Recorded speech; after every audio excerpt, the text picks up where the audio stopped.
प्रणाम बच्चों। In part number 9 बेटा we start our learning with the ancient universities of India and first one we learn about the Nalanda university. Okay बेटा, नालंदा जो अभी देखा जाए बेटा तो एक तरीके से उसकी जो प्लेस जो आइडेंटिफाई हुई है, दिखाया गया है कि ancient Nalanda university was situated at the Badgaon village of Patna district in Bihar. बराबर, बिहार के पटना जो डिस्ट्रिक्ट है बेटा उसके बड़गांव जो गांव है उसके आसपास के जंगलों के इलाकों में बेटा नालंदा यूनिवर्सिटी के रूम्स आज भी मौजूद हैं। The Nalanda gave the more importance in Buddhist and Jain tradition. This ancient university also became the pilgrims of the Jains as the Mahavir Swami had performed 14 chaturmas here. एक तरीके से देखा जाए बेटा तो नालंदा यूनिवर्सिटी जैन और बुद्धिस्ट तीर्थंकर के लिए एक बहुत ही मतलब देखा जाए तो काफ़ी इम्पोर्टेंट प्लेस रहा है।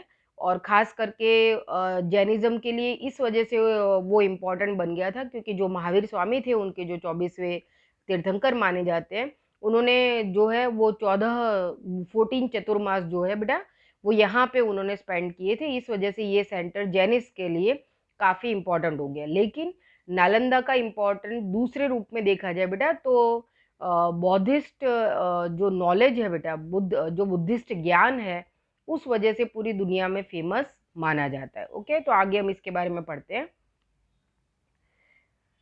यहाँ पे देख सकते हैं बेटा कि in the 15th century Kumaragupta had build a monastery here since the fame of Nalanda had increase.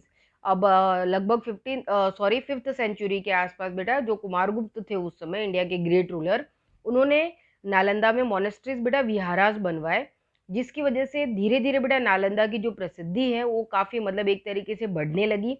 दुनिया के अलग अलग बेटा हिस्सों से जो है यहाँ पे स्टूडेंट्स आने लगे, उनके पढ़ने लिखने की व्यवस्थाएं जो है बेटा अच्छे तरीके से बनाए जाने लगी और धीरे धीरे जो है नालंदा बेटा वर्ल्ड की सबसे बेस्ट यूनिवर्सिटी में एक तरीके से कन्वर्ट हो गई।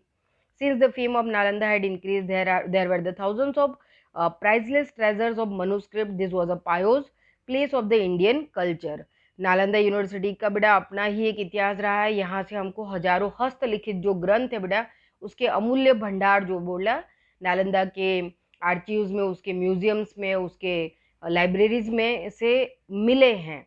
बराबर, हालांकि इसके एविडेंस अब हमारे पास बहुत ज़्यादा नहीं बचे हैं क्योंकि इसकी भी जो एक कहानी है वो अभी मैं जब ये नालंदा के पैराग्राफ कंप्लीट कर लेती हूँ ना बेटा उसके बाद आपको बताती हूँ कि किस तरीके से नालंदा यूनिवर्सिटी बेटा डिस्ट्रॉय हुई थी। तो उस स्टोरी को समझने के बाद आपको पता चल जाएगा बेटा क्योंकि वो आज हमारे पास बहुत ज़्यादा रिटर्न फॉर्मेशन में नालंदा के बारे में कोई जानकारी नहीं है। तो आगे हम देख सकते हैं बेटा कि नालंदा जो है बेटा एक तरीके से विश्वविद्यालय बन गया और एक संस्कृति के रूप में बेटा हमारे लिए एक एजुकेशनल पिलग्रिमेज यानी कि एक तीर्थ धाम की तरह वो बन चुका था। अलग अलग बेटा कंट्री से डिफरेंट डिफरेंट जो पर्टिकुलर स्टूडेंट्स है बेटा वो नालंदा में आते थे बराबर पढ़ने के लिए। Students from the various part of the world use to come here for study. The great traveller Hiuen Tsang also came here. Today only the ruins of the great university but amidst the ruins one can visualize the glories of culture of India।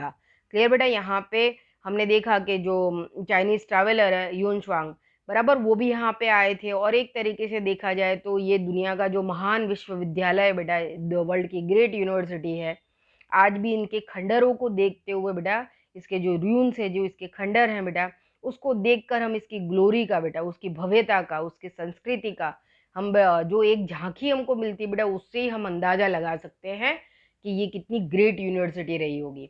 Okay, आगे बढ़ते हैं कि a student who pass out from the Nalanda who considered the ideal student of India. एक तरीके से देखा जाए बेटा तो नालंदा यूनिवर्सिटी में से जो स्टूडेंट पढ़कर निकलते थे वो भारत के अंदर एक आदर्श विद्यार्थी के रूप में उनकी गणना होती थी। माना जाता है कि during the 5th to 11th century education was best at Nalanda in India at that time had best libraries of the world were available here. बराबर, 5th सेंचुरी से लेके बेटा 11th सेंचुरी तक यानी कि पूरा का पूरा आप देखो तो बेटा 600 साल का बराबर इस ग्रेट यूनिवर्सिटी का टाइम पीरियड रहा है जहाँ से ग्रेट स्टूडेंट्स भी निकले होंगे। और कहीं ना कहीं बेटा जो अलग अलग तरीके के डिफरेंट डिफरेंट जो है बेटा नालंदा यूनिवर्सिटीज़ के अपने आप में एक यूनिक उसके फंक्शंस है जैसे उसकी लाइब्रेरीज, उसकी लैब बराबर। हम अंदाज़ा लगा सकते हैं कि किस तरीके से वर्ल्ड के अंदर वो बेस्ट यूनिवर्सिटीज़ में उसका शुमार इन्हीं वजह से होता था क्योंकि विश्व भर के जो श्रेष्ठतम एक तरीके से जो ग्रंथालय हैं वो नालंदा में मौजूद थे, ऐसा माना जा सकता है। ओके, अब यहाँ देखो, many student of the India and abroad use to come for study and research in the library of Takshashila as well as in Nalanda university. Okay, Hiuen Tsang took the 657 books from here to China. ठीक है बेटा, यहाँ पे आपको याद रखना है कि जो यून सेंग है वो अपने साथ जो है 657 बुक्स जो है वो चाइना ले गए थे। नालंदा की जो लाइब्रेरी है, हालांकि नालंदा में जो 3 लाइब्रेरीज है बेटा वो वर्ल्ड फेमस थी, उसमें से मेनली यहाँ पे आपको नाम दिया है धर्मगंज, बराबर ना, लाइब्रेरी। एक तरीके से देखा जाए बेटा तो धर्मगंज माना जाता है कि धर्मगंज बेटा 9 स्टोरेड यानी कि 9 मंजिला इमारत ये लाइब्रेरी थी नालंदा की। और एक अंदाजन इस लाइब्रेरी के अंदर 3 लाख सब यानी 3 लाख से भी ज्यादा किताबें हुआ करती थी। आप अंदाजा लगाओ बेटा, 9 मंजिली सिर्फ लाइब्रेरी की इमारत हुआ करती थी, और उस 9 मंजिली लाइब्रेरी की इमारत के अंदर जो है बिल्डिंग के अंदर 3 लाख से भी ज्यादा किताबें थी।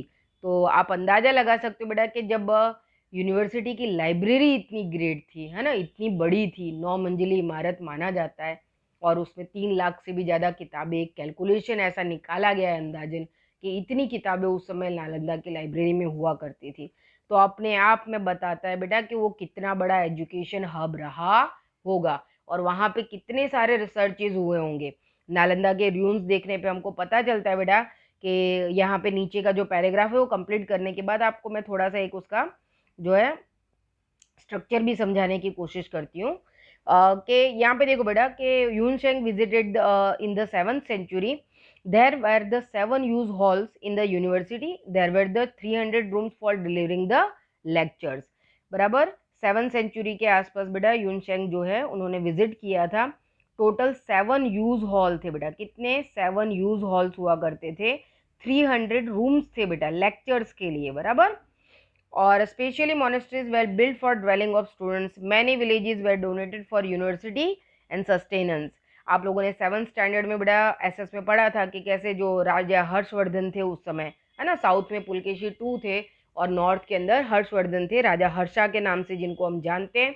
उन्होंने नालंदा के मेंटेनेंस के लिए 7th सेंचुरी में, ये 7th सेंचुरी के आसपास ही दोनों ही हुए थे, पुलकेशी टू और हर्षवर्धन, बराबर। हर्षवर्धन का पूरा साम्राज्य नॉर्थ से लेके सेंटर में नर्मदा के इस किनारे तक था, और पुलकेशी टू का साउथ से लेके नर्मदा के साउथ पार्ट तक का था। तो ये 7th सेंचुरी के आसपास के 2 ग्रेट रूलर, जिसमें से हर्षा ने बेटा नालंदा के मेंटेनेंस के लिए 100 विलेजेस डोनेट किए थे, उन्होंने 100 गांव नालंदा को दान में दिए थे, और इन विलेजेस की जो भी इनकम होती थी उस इनकम से नालंदा का मेंटेनेंस बेटा उसका रख रखाव किया जाता था। फिर यहाँ पे देख सकते हो बेटा कि food and clothing facilities were provided free of cost from the earning obtained from the those villages. It books repository like a library our area was known as the Dharmganj. During the 5th to 11th century BC, Nalanda was a reputed as well as the estimated center of education, बराबर। एक तरीके से देखा जाए तो उसकी जो particularly ये जो ग्रंथालय है बेटा, जिनको हम धर्मगंज के नाम से जानते थे लाइब्रेरी को, और एक तरीके से देखा जाए तो 5th सेंचुरी से लेके 11th सेंचुरी के बीच में बेटा ये वर्ल्ड की सबसे फेमस यूनिवर्सिटीज के रूप में, एक विद्या का केंद्र, एक एजुकेशन सेंटर के रूप में जानी मानी रही। अब यहाँ पे आप अंदाजा लगा सकते हो बेटा कि जो स्टूडेंट थे उनके लिए सारी फैसिलिटीज फ्री थी, बराबर।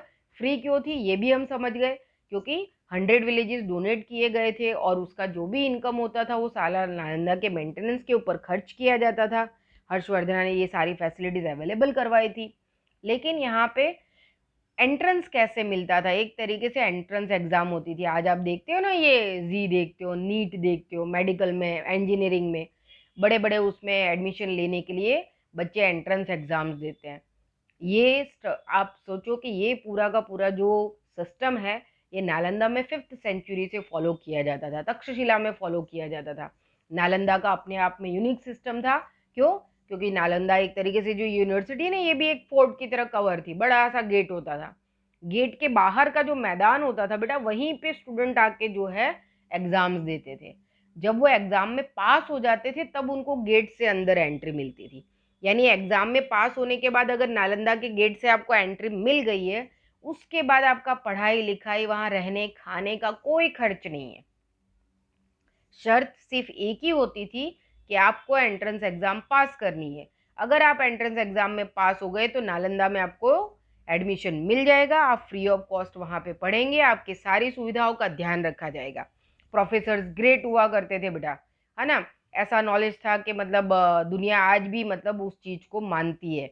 कुछ किताबों से उस प्रूफ के बारे में, उन एविडेंस के बारे में, खास करके जो ये यून शेंग थे बेटा, उन्होंने जिस तरीके से उसका डिस्क्रिप्शन किया है, क्योंकि वो माना जाता है कि वो 5 years तक नालंदा यूनिवर्सिटी में रहे, बराबर। और उन्होंने 5 साल तक कंप्लीटली नालंदा यूनिवर्सिटी के हर सिस्टमेटिक उस नॉलेज फॉर्मेशन को उन्होंने बहुत ही ऑब्जर्व किया, और उस ऑब्जर्वेशन के बाद उन्होंने अपनी किताबों में उनके बारे में अच्छे से विस्तृत एकदम लिखा हुआ है, उन्होंने अच्छे से उसको डिटेल्ड इंफॉर्मेशन के साथ बताया हुआ है, तो ये जान सकते हैं।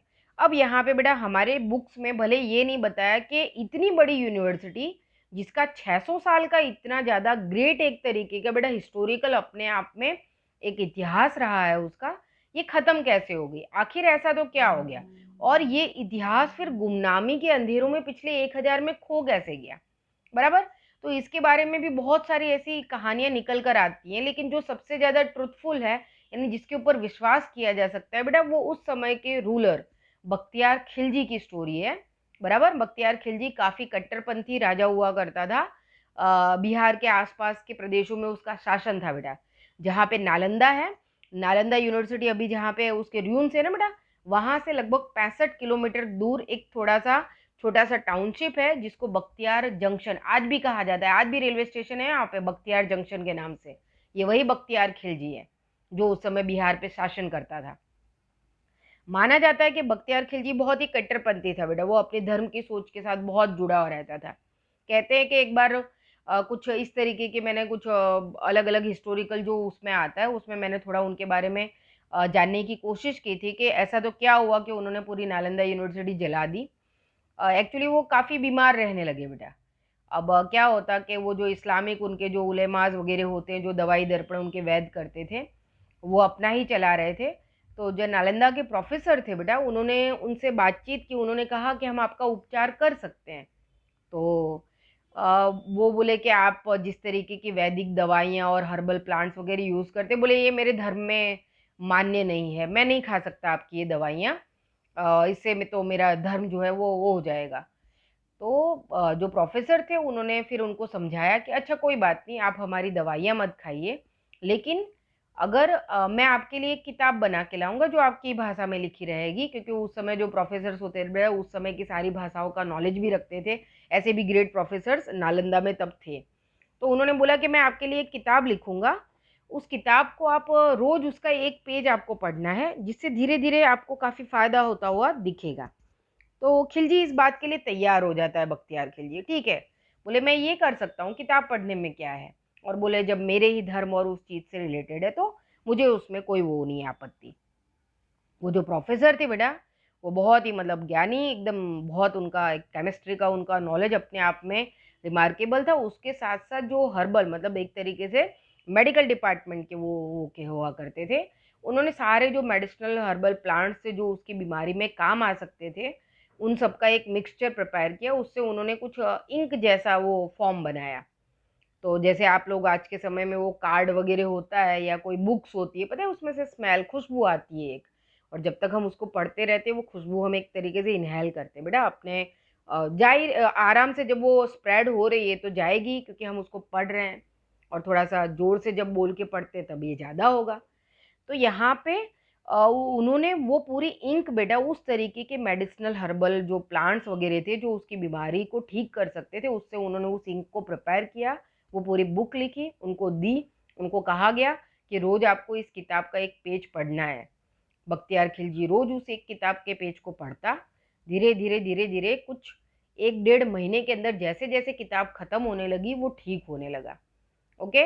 और एक टाइम ऐसा आया कि किताब खत्म होने आई और वो सही में बहुत अच्छे से ठीक हो गया। लेकिन जब खिलजी को पता चला, उसको एहसास हुआ कि क्या हुआ है और मैं ठीक कैसे हुआ, तो उसको अपने इस्लामिक जो वैद थे उसके उनके ऊपर गुस्सा आया। उनको तो उसने सजा दी ही दी, उसको जो नालंदा के प्रोफेसर थे उनके ऊपर उनको और गुस्सा आया कि इन्होंने तो मेरा धर्म ऐसे नहीं तो इस तरीके से वो कर दिया। और इस गुस्से में कोई दूसरा बेटा रूलर होता तो उसको एक तरीके से प्रेज करता बेटा, उनको वो बहुत ही मतलब उनको सम्मानित करता कि भाई मेरी बीमारी ठीक हो गई, कैसा नॉलेज है ये, किस तरीके का ये ज्ञान है जिसने मतलब इस तरीके से मेरी इतनी मतलब वैसी बीमारी थी जहाँ पे मतलब मैं एक तरीके से देखा जाए तो मरने की कगार पे था और मैं बिल्कुल ठीक हो गया। तो कोई दूसरा रूलर होता तो उन प्रोफेसर्स को एक तरीके से बड़ा सम्मान देता, पर यहाँ तो उसको इतना गुस्सा आया उस बात से कि उसने पूरी नालंदा जो है वो तहस नहस कर दी, क्योंकि वो ये भी मानता था कि अगर किसी देश को कमजोर करना है तो उसके एजुकेशन सिस्टम को खत्म कर दो। और नालंदा उस समय भारत का एक एजुकेशन सिस्टम का पिलर थी बेटा। और इसी वजह से मतलब हम भारत का जो ये रिचनेस प्रॉस्पेरिटी हम 5th से लेके 11th सेंचुरी के बीच में देखते हैं बेटा, उसका एक रीजन नालंदा, तक्षशिला और वल्लभी और वाराणसी जैसी, काशी जैसी बेटा वर्ल्ड यूनिवर्सिटीज थी। और भारत में ज्ञान इस तरीके से एक तरीके से उसकी जो है बेटा नॉलेज जो है वो स्प्रेड हो रहा था और वो दिख रहा था कि कितने नॉलेजेबल पर्सन्स और लोग यहाँ पर हैं। और बख्तियार खिलजी ने कहीं ना कहीं एक रीजन उसको मिल गया और उसने नालंदा को पूरा तहस नहस कर डाला। माना जाता है कि यही धर्मगंज लाइब्रेरी बेटा जब उसने जलाई थी तो इन किताबों को जलते जलते, क्योंकि पुराने समय में वो पेजेस जो होते हैं वो कपड़े के उस तरीके के बनाए जाते थे ना बेटा, पतरास पे लिखा जाता था उन पे, तो उनको जलने में भी थोड़ा टाइम लगता था। तो उन लाइब्रेरीज को बेटा जलने में 1.5 से 3 महीने का वक्त लग गया था। माना जाता है कि वो किताबें इतने समय तक जलती रहीं और आखिरकार जाके इतने महीनों के बाद जो है नालंदा जल के खत्म हो गई। आज भी हम इन ग्रेट रूम्स को जब देखते हैं तो पता चलता है कि कितनी ग्रेट लाइब्रेरीज थी, बराबर उनकी लैब थी, उनके प्रोफेसर्स थे, वो स्टूडेंट कैसे रहे होंगे जो नालंदा की एंट्रेंस एग्जाम को पास कर पाते थे। तो बेटा नालंदा के बारे में तो हम सोच सकते हैं कि हम सिर्फ उसका 2% हमारे पास पता है कि नालंदा क्या थी, बराबर। और उसके बारे में दूसरी कोई जानकारी नहीं, क्योंकि पिछले 1000 साल में जंगलों में उसका इतिहास दफन हो गया, बराबर। और हम समझ सकते हैं कि ये हमारी भी खामियां रही हैं कि हम अपने उस इतिहास को बचा नहीं पाए, जो बचा हुआ था उसको भी सहज नहीं पाए, क्योंकि वो 1000 साल का एरा फिर बेटा हम इस्लामिक जो है उसके साथ थोड़ा सा लड़े, फिर यूरोपियंस आए, नो डाउट ब्रिटिशर्स का एक कंट्रीब्यूशन जरूर रहा बेटा कि उन्होंने भारत की इन चीज़ों को ढूंढ ढूंढ के निकाला वापस से। तो एक तरीके से उनको इसलिए हमको धन्यवाद भी करना चाहिए कि वो भारत की ऐसी ग्रेट यूनिवर्सिटी के रूम्स को वापस से उन्होंने ढूंढा और दुनिया तक पहुंचाया। तो नालंदा के बारे में तो बेटा मैं जितना बोलूं, जो प्रोफेसर्स और स्टूडेंट के जो हाउसेज होते थे बेटा, उनके जो कमरे होते थे वो आमने सामने रखे जाते थे, ताकि जब भी स्टूडेंट को अपने प्रोफेसर्स के साथ डाउट क्लियर करने हो, उनके साथ कुछ चर्चा करनी हो बेटा, तो वो उनके साथ कर सकते थे, बराबर। इस तरीके से लॉबी स्ट्रक्चर होता था बेटा। और इन लॉबी के अंदर बेटा जो स्टूडेंट्स के जो कमरे होते थे वो बनाए जाते थे, और सामने जो लॉबी है उसमें प्रोफेसर्स के बेटे रूम बने रहते थे। ये आराम से डिस्कस कर सकते थे, बीच के स्ट्रक्चर में हॉल बना करते थे, ओके। वहाँ पे उस तरीके का सिस्टम था, वो बैठ सकते थे। फिर इसी लॉबी के बाहर जब मेन उसके ऊपर निकलते थे बेटा, तो है ना एक टनल जैसा फॉर्म बना रहता था बेटा उस समय, जैसे आप केमिस्ट्री लैब में बर्नर वगैरह वो करते हो, उसके बाद उसके ऊपर जो फनल यूज करते हो ना, इस तरीके से यहाँ पे जो बड़े बड़े पत्थरों के बीच में उस तरीके की वो पतली पतली टनल जैसा स्ट्रक्चर होता था बेटा, जिसमें वो, क्योंकि नालंदा के अंदर बेटा मेडिसिनल फॉर्म के ऊपर ज़्यादा रिसर्चेज होती थी, तो जो चीज़ें बनानी होती थी उसके लिए हमेशा आग को प्रज्वलित करना बहुत ज़रूरी होता था, सारे अलग अलग तरीके के केमिकल फॉर्मेशन तैयार होते थे। तो वो पूरा का पूरा वहाँ पे वो रूम बना हुआ था जिसमें स्टूडेंट अपने अपने ग्रुप में जो है रिसर्च करते रहते थे।